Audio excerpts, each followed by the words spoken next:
हाँ भाई, तो एक बार फिर से आप सभी को गुड इवनिंग। आज हम लोग पढ़ने वाले हैं चैप्टर नंबर 5। ज्यादा से ज्यादा 15 मिनट की वीडियो होगी जिसमें हम चैप्टर नंबर 5 का पूरा रिवीजन करने वाले हैं यूपी बोर्ड के सिलेबस में जितना इस साल आने वाला है, क्योंकि चैप्टर का नाम है पृथ्वी का चुंबकत्व तथा चुंबकीय पदार्थ। लेकिन ये आपका सिलेबस से हट गया है, सिर्फ हमें पृथ्वी का चुंबकत्व ही पढ़ना है, ठीक है। और पृथ्वी के चुंबकत्व साथ कुछ और प्रॉपर्टीज पढ़नी है, उसको भी हम डिस्कस कर लेंगे, ठीक। तो पहला टॉपिक है आपका धारावाही परिनालिका का चुंबकीय व्यवहार, ठीक। तो अगर हम एक धारावाही परिनालिका को उसके गुरुत्व केंद्र से स्वतंत्रता पूर्वक लटका देते हैं तो वो घूम करके एक निश्चित दिशा में ठहर जाती है, उत्तर दक्षिण दिशा में। ठीक उसी प्रकार जिस प्रकार से एक दंड चुंबक घूम करके उत्तर दक्षिण दिशा में ठहरता है, ठीक है। तो इससे बात प्रूव होती है कि धारावाही परिनालिका भी चुंबकीय व्यवहार प्रदर्शित करती है, प्रस्तुत नहीं करती है, ठीक है। तो इसके संदर्भ में अगर आप देखिए तो किसी धारावाही कुछ तथ्य हैं, किस परिनालिका को इसके गुरुत्व केंद्र से लटकाया जाए अगर, तो चुंबक की भांति यह भी उत्तर दक्षिण दिशा में ठहर जाती है, पहला प्रमाण। दूसरा, दंड चुंबक की भांति अगर धारावाही परिनालिकाएं भी एक दूसरे को आकर्षित और प्रतिकर्षित करती हैं, समान ध्रुव प्रतिकर्षित करेंगे, विपरीत ध्रुव क्या करेंगे, आकर्षित करेंगे। अगर इसके निकट हम कोई लौह चुंबकीय पदार्थ लेकर के आते हैं, लौह चुंबक जैसे लोहा, निकिल, आयरन आदि, तो ये उसको अपनी ओर आकर्षित करती है, ठीक है। और इसके निकट चुंबकीय सुई लाने पर चुंबकीय सुई में विक्षेप हो जाता है, चुंबकीय सुई हिल जाती है। मतलब कि धारावाही परिनालिका भी एक दंड चुंबक की भांति व्यवहार करती है। ये तो कुछ प्रैक्टिकल एग्जांपल्स हो गए, ठीक है। इसके बाद अगर हम बात करें इसके फॉर्मूले की, कितना चुंबकीय आघूर्ण इसका होता है, तो उसके लिए हम धारावाही परिनालिका एक लेते हैं और उस पर एक बहुत पतली सी एक स्ट्रिप काट लेते हैं, बहुत पतली सी एक इससे स्ट्रिप काट लेते हैं ये, ठीक है, जिसकी चौड़ाई मान लेते हैं कितनी है, dx, ठीक है। और इस dx चौड़ाई की स्ट्रिप से भाई टोटल इसकी जो पूरा मान लेते हैं, इसका मिड पॉइंट है, थोड़ा इधर मान रहा हूं क्योंकि एक्चुअली मिड पे बना दिया गया है, तो इसको आगे पीछे बनाना चाहिए था, ठीक है। तो ये लेंथ इधर l है और ये लेंथ इधर भी क्या है, l है, ठीक है। तो टोटल इसकी लेंथ कितनी हो जाएगी, 2l हो जाएगी। बात समझ में आई, ठीक है। तो अगर यहां से इसके केंद्र से x दूरी पर हम इस पॉइंट को एज्यूम करते हैं, कितना, x दूरी पर, तो ये क्योंकि थोड़ा सा उस तरफ है केंद्र से, ठीक है, तो टोटल डिस्टेंस जो इसकी हो जाएगी यहां से, वो हो जाएगी, भाई हमने परिनालिका के इधर से x डिस्टेंस पे माना है इसको, यहां से हमने x डिस्टेंस पे इसको माना है ना, इस वाले टुकड़े को। तो यहां से यहां तक की डिस्टेंस कितनी, सॉरी थोड़ा एक चीज गड़बड़ लिख गया, ये डिस्टेंस कितनी, ये डिस्टेंस एक्चुअली r है, इसको मैं x लिख रहा हूं, ठीक है। इससे इसकी डिस्टेंस कितनी है, ये डिस्टेंस r है, और हमने यहां इसके सिरे से x डिस्टेंस पे माना है, तो टोटल r में से x घटा देंगे तो अपने को इससे इसकी डिस्टेंस मिल जाने वाली है, ठीक है। तो यहां पे हम पहले मान लेते हैं परिनालिका की पूरी लंबाई 2l है और इसमें टोटल फेरों की संख्या n है और लंबाई कितनी है, टोटल 2l है, ठीक है। तो एकांक लंबाई में फेरों की संख्या स्मॉल n बराबर हो जाएगी कैपिटल N अपॉन 2l। और अगर इस dx लंबाई में फेरे निकालना चाहूं तो क्योंकि एकांक लंबाई में फेरे कितने हैं, n अपॉन 2l, 1 मीटर में, तो dx मीटर में, dx से गुणा कर देंगे तो ये इसके dx लंबाई में फेरों की कुल संख्या आ जाएगी, ठीक है। अब अगर dx चौड़ाई की रिंग के कारण बिंदु P पर हम चुंबकीय क्षेत्र की गणना करना चाहें तो चुंबकीय क्षेत्र एक रिंग के कारण फॉर्मूला होता है dB equals to mu naught upon 2 ni, जहां पे n फेरों की संख्या थी जो कि ये हम लोग निकाल के बैठे हुए हैं, ठीक है, into I A square divided by 2 bracket में a square plus x square, जो कि यहां पे r माइनस एक्स हो जाएगा, ठीक है। इसका स्क्वायर करेंगे, पूरे की पावर होता है फॉर्मूले में 3/2, यहां पे बड़ा ब्रैकेट होता है और यहां होता है 3/2, ठीक है। और क्योंकि यहां पे हम x स्क्वायर को बहुत ही स्मॉल मान करके, उसको हम नगण्य मान करके इग्नोर कर सकते हैं, ठीक है, तो इसको हम सॉल्व करेंगे तो अपने को फॉर्मूला मिल जाएगा b equals to mu naught upon 4 pi 2 NIA divided by r cube, ठीक है। और यहां पे NIA जो होता है वो हमने लास्ट चैप्टर में पढ़ा है कि चुंबकीय आघूर्ण होता है, तो NIA की जगह हम लोग पुट कर देंगे 2m। तो सूत्र जो है ये एग्जैक्टली क्षण चुंबक के कारण चुंबकीय क्षेत्र का ही सूत्र है। यहां से हम कह सकते हैं कि एक धारावाही परिनालिका और एक क्षण चुंबक दोनों एकदम हूबहू एग्जैक्टली एक जैसे ही व्यवहार करते हैं। इसका मतलब है कि क्षण चुंबक के लिए जो सूत्र हम लोगों ने पढ़ा था tau equals to mb sin theta, वो सूत्र यहां भी लग जाएगा। इसका मतलब है कि अगर हम इसको किसी चुंबकीय क्षेत्र में घुमाने में किया गया कार्य निकालना चाहें तो w इज इक्वल टू होता है टाउ डी थीटा, है ना, क्योंकि जो टाउ है वो थीटा पे डिपेंड कर रहा है। इसका मतलब है कि यहां पे कार्य जो हो रहा है वो परिवर्ती टॉर्क, परिवर्ती बलाघूर्ण के अगेंस्ट हो रहा है, जैसे परिवर्ती बल के विरुद्ध कार्य होता है ना, F dx w is equal to, ठीक उसी तरह से यहां डी टाउ डी थीटा हो जाएगा घूर्णन गति में, टाउ की वैल्यू उठा के पुट करेंगे, है ना। मान लेंगे कि शुरू में जो द्विध्रुव था हमारा वो θ1 पोजीशन पे था और इसको पकड़ के घुमा करके इसको θ2 पोजीशन पे ला दिया गया, ठीक है।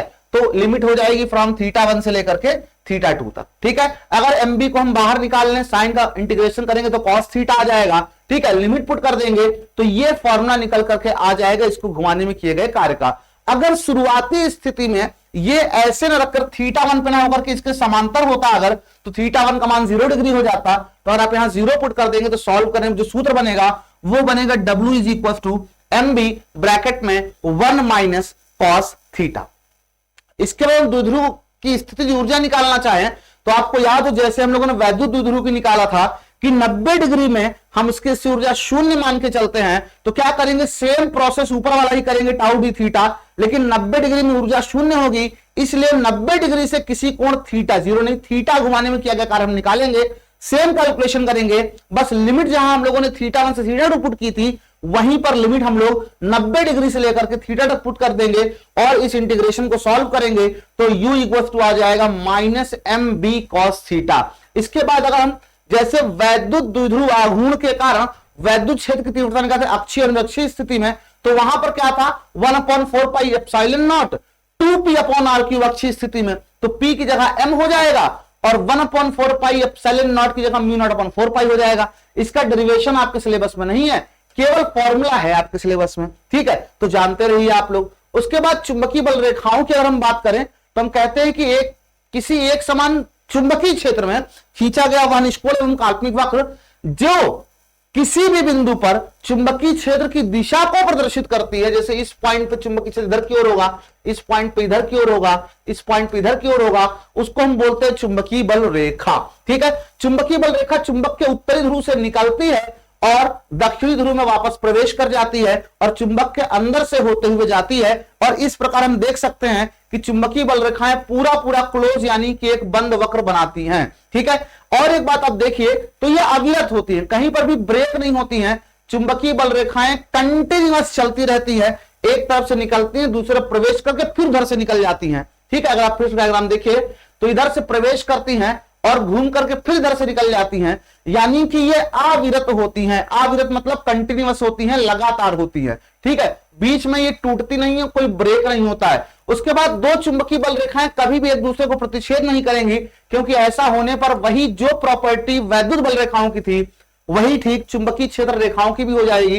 वैसे ठीक तरह से कई बुक्स में मिल जाता है, हम लोग यूज कर लेते हैं, बट सही वर्ड चुंबकीय क्षेत्र रेखा यूज करना चाहिए, चुंबकीय बल रेखा नहीं यूज करना चाहिए, क्योंकि ये चुंबकीय क्षेत्र को प्रदर्शित करती है। बात समझ में आई, चुंबकीय बल को नहीं। बात समझ में आ रही है, ठीक है। ये बात हम लोग लेक्चर थ्योरी वीडियोस में एक्सप्लेन किए कायदे से। तो इस पर दो बल रेखाएं एक दूसरे को प्रतिच्छेद नहीं करेंगी क्षेत्र रेखाएं, क्योंकि ऐसा होने पर उस पॉइंट पर चुंबकीय क्षेत्र की दो दिशा हो जाएगी और ये पॉसिबल नहीं है। अगर हम चुंबक के ध्रुवों के समीप देखें तो चुंबक के ध्रुवों के समीप जो होता है चुंबकीय बल रेखाएं बहुत ही प्रबल होती हैं, ठीक है, और चुंबक के ध्रुवों से दूर जाते हैं तो इनके बीच की डिस्टेंस बढ़ जाती है, क्योंकि चुंबक के ध्रुवों के समीप चुंबकीय क्षेत्र बहुत ही प्रबल होता है और ध्रुवों से दूर जाने पर चुंबकीय क्षेत्र का मान भी घटता जाता है। उसके बाद अगर हम बात करें चुंबकत्व में गॉस की प्रमेय की, तो जिस प्रकार वैद्युत क्षेत्र में गॉस की प्रमेय था कि phi E is equal to 0 और फाई ई का मान कितना था, integral E dot D A, यही था, है ना, इक्वल टू 0 आया था। वैसे ही चुंबकत्व में गॉस की प्रमेय है। चुंबकत्व में गॉस की प्रमेय यह कहती है कि किसी भी बंद पृष्ठ के अंदर अगर आप कोई चुंबक रख देते हो, किसी भी बंद पृष्ठ के अंदर अगर आप कोई चुंबक रख देते हो तो उससे निकलने वाला नेट फ्लक्स 0 हो जाएगा। नेट चुंबकीय बल रेखाओं की संख्या क्या हो जाएगी, 0 हो जाएगी। क्यों, क्योंकि भैया जितना इससे निकलेंगी बल रेखाएं घूम के उतना उसके अंदर पहुंच जाएंगी, तो इससे जितना बल रेखा निकली उतना प्रवेश की, तो नेट चुंबकीय बल रेखाओं की संख्या 0 हो जाएगी, मतलब इससे फ्लक्स भी 0 हो जाएगा। यही चुंबकत्व में गॉस की प्रमेय है, इसका कोई एप्लीकेशन वगैरह यहां आपको नहीं पढ़ना। उसके बाद पृथ्वी के चुंबकत्व के प्रमाण, तो पृथ्वी के चुंबकत्व के 3 प्रमाण हमको मिलते हैं। पहला कि जब हम पृथ्वी के ऊपर कोई भी एक चुंबकीय सुई लटकाते हैं या किसी दंड चुंबक को उसके गुरुत्व केंद्र से लटकाते हैं तो वो हमेशा उत्तर दक्षिण दिशा में ही ठहरता है। इसका मतलब है कि उसके आसपास कोई चुंबकीय क्षेत्र है और वो चुंबकीय क्षेत्र पृथ्वी का ही हो सकता है, क्योंकि यह घटना पृथ्वी पर हर स्थान पर होती है। इसी प्रकार अगर हम कोई चुंबक की बल रेखाएं खींचे तो उसमें उदासीन बिंदु मिलते हैं। उदासीन बिंदु कभी एक लौते चुंबक से नहीं मिल सकता, एक और चुंबक होना चाहिए। और फिर से वही बात कि यह घटना पृथ्वी पर हर स्थान पर होती है, मतलब दूसरा चुंबक पृथ्वी है। ठीक है। तीसरी घटना कि अगर हम पृथ्वी में उत्तर दक्षिण दिशा में कोई चुंबक अगर गाड़ कर रख दें तो लंबे समय के बाद वो भी चुंबकीय व्यवहार प्रदर्शित करने लगता है। यह तभी हो सकता है, कोई क्या रखना है, लौ चुंबकीय पदार्थ रखना है, शायद मैं चुंबक बोल गया था। ठीक है। तो वह भी चुंबकीय व्यवहार प्रदर्शित करने लगता है। इसका मतलब है कि वो किसी प्रबल चुंबकीय क्षेत्र के प्रभाव में था इतने दिनों से, और वो चुंबकीय क्षेत्र किसका हो सकता है, पृथ्वी का ही हो सकता है, क्योंकि फिर से वही बात कि पृथ्वी पर हर स्थान पर यह घटना घटती है। उसके बाद हम पृथ्वी के चुंबकत्व से संबंधित कुछ परिभाषाएं देखेंगे, जिसका प्रयोग हम लोग पृथ्वी के चुंबकत्व को समझने के लिए करेंगे। सबसे पहले हम ये जानते हैं कि पृथ्वी के अंदर एक चुंबक रखा हुआ है, ठीक है, जो कि पृथ्वी की चुंबकीय अक्ष यानी जिसके अबाउट पृथ्वी घूम रही है उससे 11.3 डिग्री के कोण पर ऐसे रखा हुआ है। ठीक है। जिस पॉइंट पर चुंबकीय सुई के लेके जाने पर वह पृथ्वी के तल के लंबवत हो जाती है उसको हम बोलते हैं पृथ्वी का ध्रुव। ठीक है। जहां पर चुंबकीय सुई का उत्तरी ध्रुव हो जाता है, देखो तीर उत्तरी ध्रुव होता है और दूसरा साइड दक्षिणी ध्रुव होता है। उत्तर आकर्षित होगा दक्षिण से, है ना। तो जिस तरफ उत्तरी ध्रुव पृथ्वी की ओर होता है उसको हम दिशा के हिसाब से तो उत्तर कहते हैं, लेकिन चुंबक के हिसाब से अगर उत्तरी ध्रुव इधर की ओर है तो पक्का दक्षिण होगा, क्योंकि उत्तर से उत्तर आकर्षित नहीं हो सकता है। ठीक है। तो इसका मतलब ये दक्षिणी ध्रुव हो गया। बात समझ में आई। तो ये दक्षिणी ध्रुव पृथ्वी के सिरे की ओर चुंबकीय सुई का हो गया है। ठीक है। तो हम मान के चलेंगे कि एक चुंबक रखा हुआ है जो कि उल्टा रखा हुआ है, पृथ्वी के उत्तर की तरफ उस चुंबक का दक्षिण है और पृथ्वी के दक्षिण तरफ उस चुंबक का उत्तर है। ठीक है। नीचे की ओर दक्षिणी ध्रुव होगा क्योंकि इसका यहां उत्तरी ध्रुव होगा चुंबक का, क्योंकि चुंबकीय सुई का दक्षिणी सिरा पृथ्वी की ओर है। तो जिस पॉइंट पर पृथ्वी के लंबवत होती है चुंबकीय सुई उस पॉइंट को हम ध्रुव कहते हैं, और उन दोनों बिंदुओं को मिलाने वाली रेखा पृथ्वी की चुंबकीय अक्ष कहलाती है। ठीक है। चुंबकीय अक्ष के लंबवत पृथ्वी को दो भागों में काटने वाला, जैसे आलू काट देते हो तो जो वृत्त दिखाई देता है उसके पृष्ठ पर, इस वृत्त को हम बोलते हैं चुंबकीय निरक्ष। ठीक है। जिस अक्ष के अबाउट पृथ्वी घूमती है उसको बोलते हैं भौगोलिक अक्ष, और ये जिन बिंदुओं पर काटती है उसको बोलते हैं भौगोलिक उत्तरी और भौगोलिक दक्षिणी ध्रुव। ठीक है। अगर आप इसके निरक्ष रेखा पर जाते हो, जो चुंबकीय सुई होती है वो पृथ्वी के सतह के समांतर होती है, यानी कि आप कह सकते हो कि पृथ्वी पर वह वृत्त जिसमें चुंबकीय सुई पृथ्वी की सतह के समांतर हो जाए उसे हम लोग बोलते हैं चुंबकीय निरक्ष। ये सारी परिभाषाएं ही यहां पर मैंने बोला, अभी एक सांस वही सब लिखा हुआ है। उसके बाद चुंबकीय यामोत्तर, जब हम किसी चुंबकीय सुई को लटकाते हैं तो वो अपने आप घूम करके एक निश्चित दिशा में ठहरती है। जिस दिशा में ठहरती है उससे होकर जाने वाला वो प्लेन जिसमें पृथ्वी की चुंबकीय अक्ष आ जाए, मतलब एक लाइन तो जो पृथ्वी ये चुंबकीय सुई वाली हो गई और एक लाइन पृथ्वी की अक्ष वाली। ठीक है। वो प्लेन जिसमें पृथ्वी की अक्ष भी हो उसको हम बोलते हैं चुंबकीय यामोत्तर, और उस स्थान पर पृथ्वी की भौगोलिक अक्ष से होकर गुजरने वाले ऊर्ध्वाधर तल को उसको हम बोलते हैं भौगोलिक यामोत्तर। ठीक है। तो किसी बिंदु पर पृथ्वी की चुंबकीय अक्ष से होकर गुजरने वाला ऊर्ध्वाधर तल चुंबकीय यामोत्तर और भौगोलिक अक्ष से होकर गुजरने वाला ऊर्ध्वाधर तल भौगोलिक यामोत्तर कहलाता है। बात समझ में आई। अभी रिवीजन चल रहा है, एक्सप्लेन तो इसको लेक्चर थ्योरी वीडियोस में किया गया है, नहीं देखा है तो आप प्लेलिस्ट सर्च करिए, वहां से देखिए जाकर के कायदे से। ठीक है। उसके बाद पृथ्वी के चुंबकत्व के अवयव की बात करें, मतलब ऐसी चीज जिससे हम किसी भी बिंदु पर पृथ्वी के चुंबकत्व को कायदे से समझ सकें, तो तीन अवयव होते हैं। एक होता है दिक्पात कोण, एक होता है नति या नमन कोण, और एक होता है पृथ्वी के चुंबकीय क्षेत्र का क्षैतिज घटक। ठीक है। यहां पे एक आप खुली हुई किताब जैसे आपको दिख रहा होगा, तो ये वाला जो तल आपको दिख रहा है ये पृथ्वी की चुंबकीय यामोत्तर है, ये जो पीछे तल दिख रहा है ये भौगोलिक यामोत्तर है। चुंबकीय यामोत्तर भौगोलिक यामोत्तर के बीच बना कोण दिक्पात कोण कहलाता है। इसे अल्फा से प्रदर्शित करते हैं। जब हम किसी चुंबकीय सुई को लटकाते हैं तो वो हमेशा चुंबकीय यामोत्तर में ही ठहरती है और वो ऊर्ध्वाधर क्षैतिज से कुछ झुकी हुई होती है। तो क्षैतिज से कोण जितना झुकी होती है उसको हम बोलते हैं, इसको हम बोलते हैं नति कोण या नमन कोण। ठीक है। तो जो चुंबकीय सुई होती है वो क्षैतिज से कुछ झुक जाती है, इस झुकी हुई सुई को ही हम बोलते हैं नमन सुई, और क्षैतिज से जितना कोण बनाती है उसको हम बोलते हैं क्या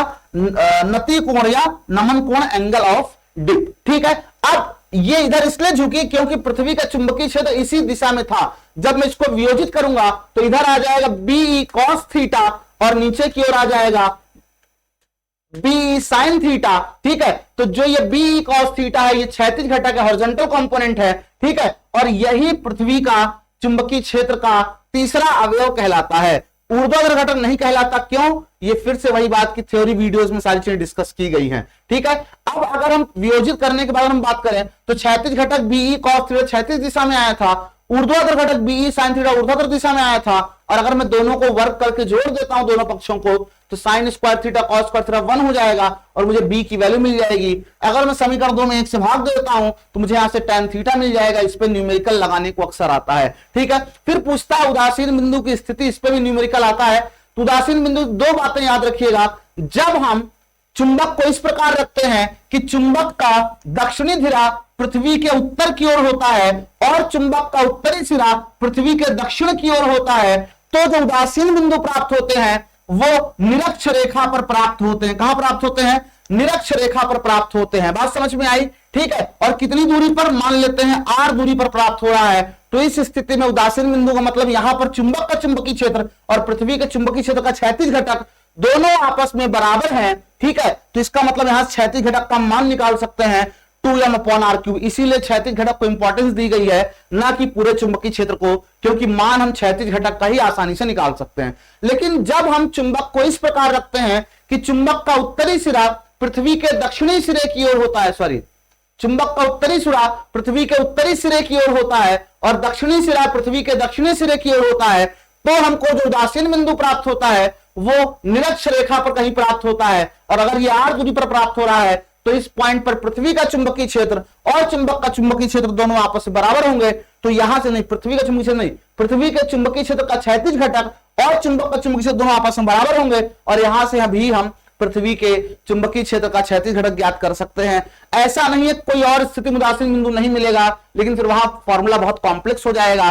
तो इसीलिए हम लोग 2 कंडीशन पढ़ते हैं, एक जब उत्तर उत्तर की ओर हो और एक जब उत्तर दक्षिण की ओर हो। और यहां से आपका जो चैप्टर होता है वो समाप्त होता है। आधे घंटे की सीरीज का मतलब एग्जैक्टली आधे घंटे नहीं होता है। छोटा चैप्टर होगा तो 15 मिनट भी हो जाएगा, बड़ा चैप्टर होगा तो 35 से 37-38 मिनट भी ले लेगा, लेकिन 40 मिनट में क्रॉस नहीं होने दूंगा। ये मैं सोच करके अगर 40 मिनट क्रॉस हो जाता है ना, मैं वीडियो दोबारा शूट करता हूं। पता है तुमको, 40 मिनट की मेहनत में खराब कर देता हूं। ठीक, अपने आप को टारगेट मैंने दिया है कि 30 मतलब 30, 40 नहीं पहुंचना चाहिए। ठीक है, 32-33 जो चलता है। चलिए फिर मिलते हैं नेक्स्ट वन शॉट में। कल फिर से 8 बजे, डेली 8 बजे ये सीरीज आपकी आएगी। ठीक है, तब तक के लिए सभी को bye bye and good night.